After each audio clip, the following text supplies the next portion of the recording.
یوه پوښتنه درنه کومه رښتیا راته ووایه، آیا نن سهار چې کله له خوبه راویښ شوې له الله تعالی دې مننه وکړه چې بیا یې تا ته نوی ژوند درکړ؟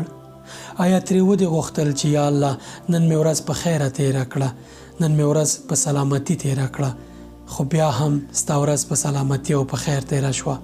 آیا کله چې د سفر کاوه له الله تعالی دې وغوښتل چې خوندي او په سلامتي باندې دې ورسوي؟ آیا له الله تعالی دې نن وغوښتل چې کورنۍ او اولادونه دې درته خوندي وساتي، خو بیا دې هم کورنۍ او اولادونه خوندي دي؟ کله چې ته له الله تعالی نه یو شی نه غواړې او هغه یې درکوي، دغه ټول نعمتونو باندې تا مالامال کوي، نو د هغه څه په اړه دې څه فکر دی چې ته یې له الله تعالی غواړي؟ آیا نه به یې درکوي؟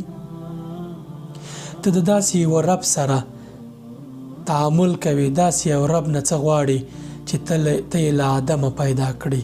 ته د مور په ګېډه کې وي، هیڅ دې نه درلودل، عدم وي، بیخي ورک وي، هیڅ نه وي، تا ته یې پزه، غوږونه او اندامونه او په ټولو نعمتونو باندې سنبال کړي، بیا یې دې نړۍ ته راوستي.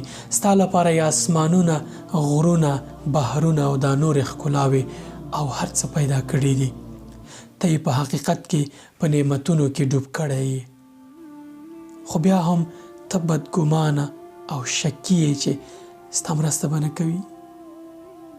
ولې دومره بدګماني او تشویش کله چې ته خالق عز وجل لري؟ څه غم لري؟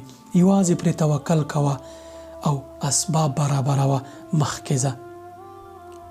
دغه ټول نعمتونه چې تا نه دي غوښتي او الله پاک درکړي دي، اسمان ته وګوره، ووایه چې الحمدلله، ما نه دي غوښتي تا راکړي، نو زه چې یې غواړم ته یې حتما راکوي، خو زه انسان یم، نه پوهېږم، کیدای شي زما خیر پکې نه وي.